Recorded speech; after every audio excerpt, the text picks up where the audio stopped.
वो ठंडी सर्द 31 दिसंबर की रात थी। आरव, रिया, प्रिया और कर्ण ने एक पुरानी हवेली में नए साल का जश्न मनाने का फैसला किया। यह हवेली शहर से दूर घने जंगलों के बीच स्थित थी। गांव वालों ने उन्हें चेतावनी दी थी, उस हवेली में मत जाना, वहां कुछ ठीक नहीं है। पर दोस्तों ने इसे मजाक समझा और पार्टी की तैयारी में जुट गए। हवेली के अंदर प्रवेश करते ही ठंड और अंधेरे का अजीब सा माहौल था। छत से झाले लटके हुए थे और हर कदम पर फर्श चरमराती हुई आवाज करती थी।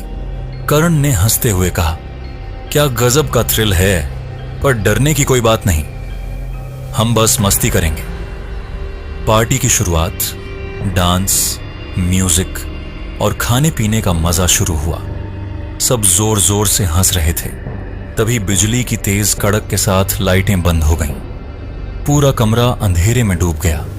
रिया ने कहा, कोई मोमबत्ती जलाओ, ये सब अजीब लग रहा है। कर्ण ने हंसी में कहा, शायद चुड़ैल हमें ज्वाइन करना चाहती है। तभी अचानक एक खिड़की अपने आप खुल गई और एक ठंडी हवा का झोंका अंदर आया। पहला अजीब अनुभव। खिड़की से बाहर की तरफ देखने पर रिया ने सफेद साड़ी में लिपटी एक महिला को देखा। उसके बाल बिखरे हुए थे और उसकी आंखें चमक रही थीं। कौन है वो? रिया की आवाज कांप रही थी। प्रिया ने उसे शांत रहने को कहा, कुछ नहीं, तुम्हें वहम हुआ होगा। लेकिन तभी एक अजीब सी हंसी पूरे कमरे में गूंजने लगी। चुड़ैल का आगमन। आवाज दरवाजे के पास से आ रही थी। कर्ण ने दरवाजा खोलने की कोशिश की, लेकिन दरवाजा अपने आप झटके से खुल गया। सामने वही महिला खड़ी थी।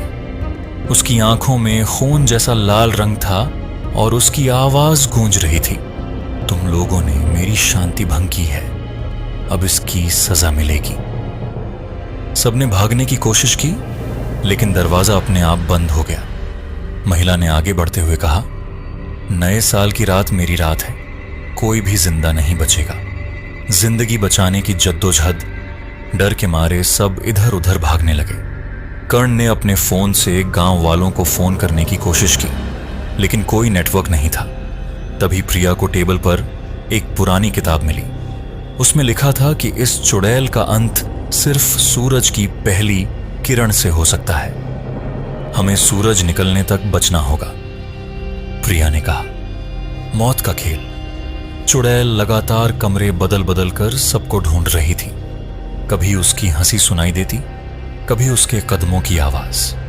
वह अचानक से दीवारों से निकलकर सामने आ जाती और गायब हो जाती। घड़ी में रात के 3 बज गए थे। सबने एक कमरे में खुद को बंद कर लिया, लेकिन चुड़ैल उस कमरे के दरवाजे के बाहर खड़ी होकर गाना गाने लगी।